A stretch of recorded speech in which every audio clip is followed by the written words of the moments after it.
Tem esse enredo na Bíblia? Eu vou dar um dado aqui muito interessante que eu descobri num livro que tem 2000 anos, escrito em aramaico. Esse livro se chama Sefer HaZohar HaKadosh, quer dizer, o livro do esplendor sagrado.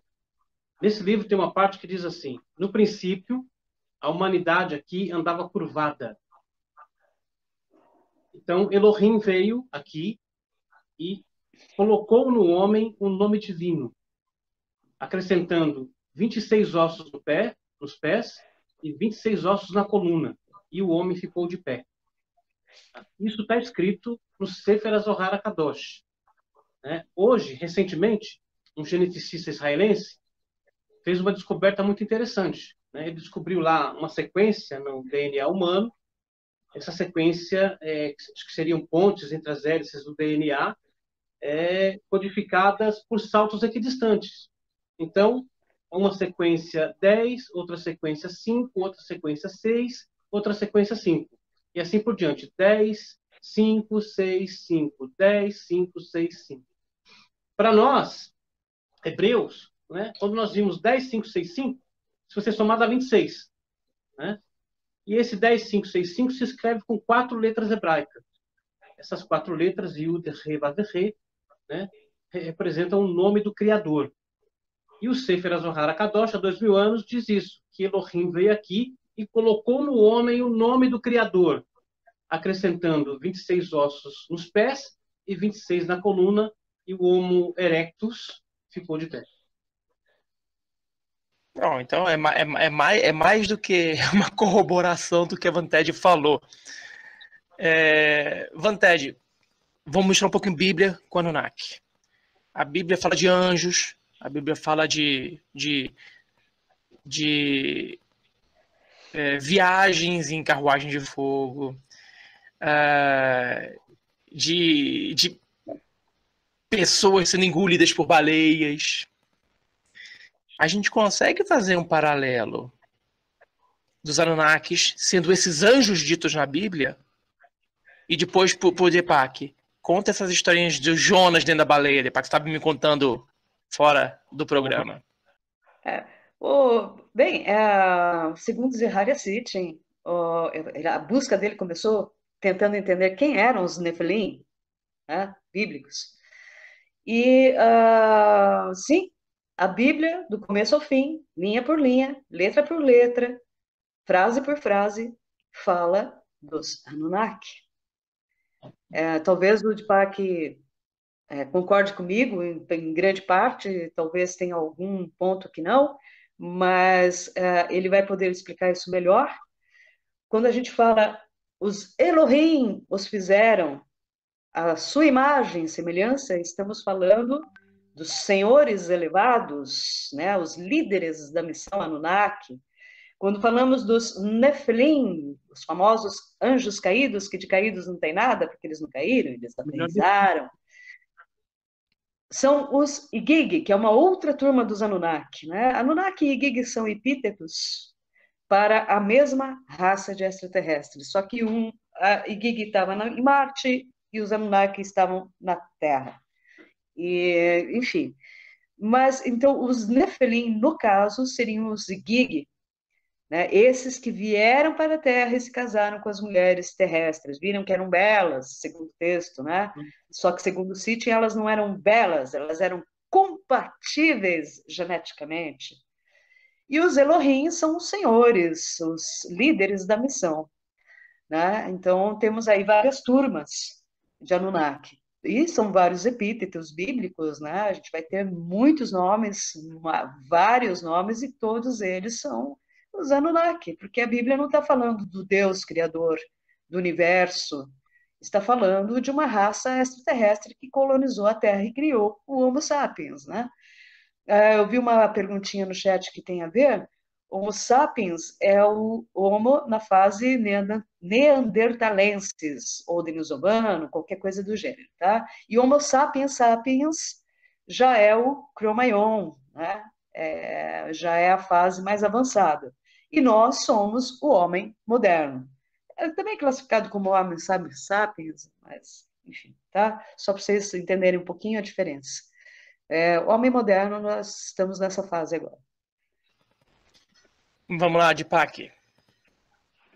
Então, você estava falando sobre Jonas, né?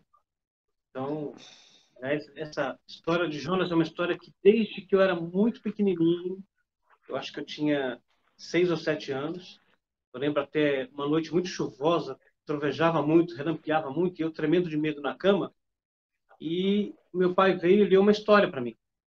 E a história que ele leu foi a história de Jonas.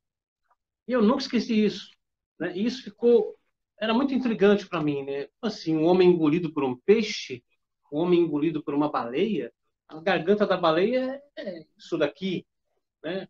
Não basta uma pessoa, né? Mesmo que ela mastigasse a pessoa, ela acabaria talvez engasgada, né? Então, eu sempre desconfiei que tinha alguma coisa nessa história que a narrativa literal estava escondendo, né? Depois de muito tempo eu estudando um manuscrito antigo chamado Pirkei de Rabin Eliezer, né, escrito em hebraico-aramaico, eu descobri lá a verdade sobre a história de Jonas, que é narrada, né, por este mestre antigo, 2000 anos atrás.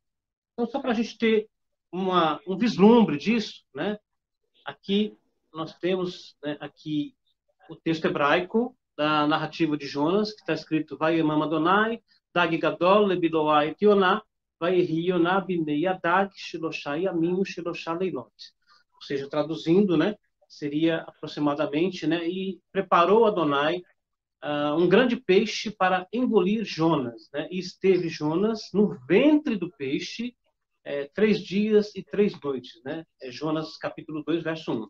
Aqui você tem a tradução, e aqui você tem o texto hebraico, né, que é o mesmo texto. Então você tem lá, Vayemam Adonai, Dag Gadol, Lebiloai Tioná, Vayehi Yoná, Bimei, você vê que a palavra Bimei ali está em vermelho, né? Esse Bimei é no ventre, né?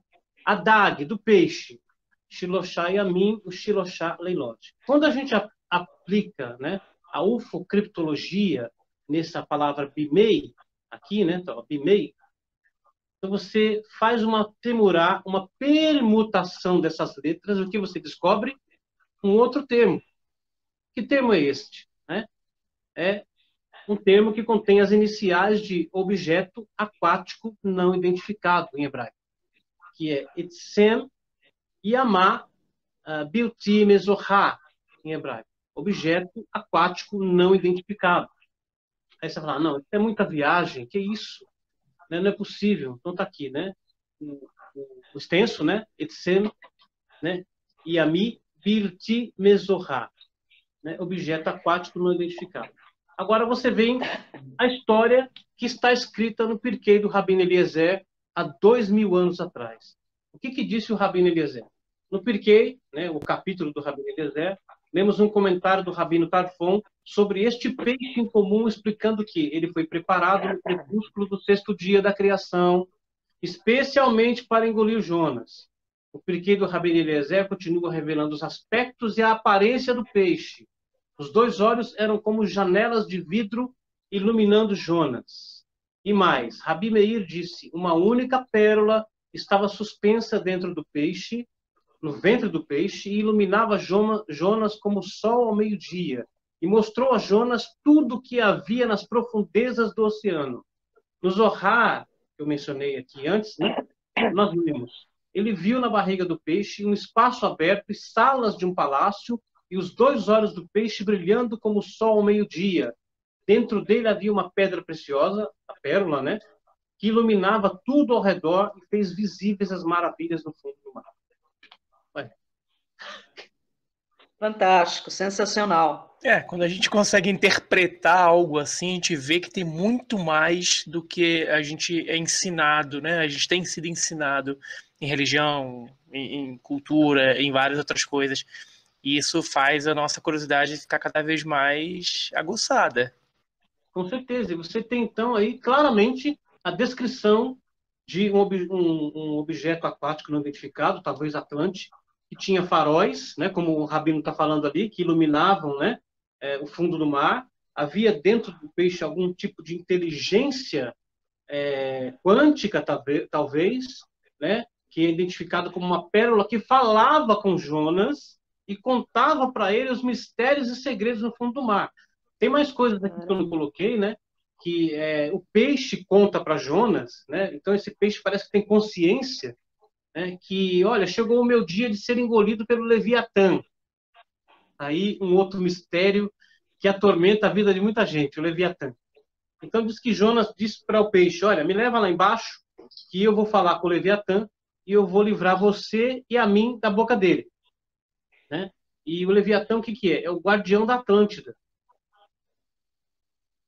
E existem evidências em livros antigos, escritos em aramaico, de uma civilização que habita no fundo do mar. Eu mesmo li isso no texto aramaico. Então tá aí. Quem sabe a Atlântida não estava na superfície, estava submersa, né? Ela não afundou, ela já estava lá embaixo de qualquer forma e subiu de uma forma para Platão fazer aquela descrição, se foi a mesma coisa. Vamos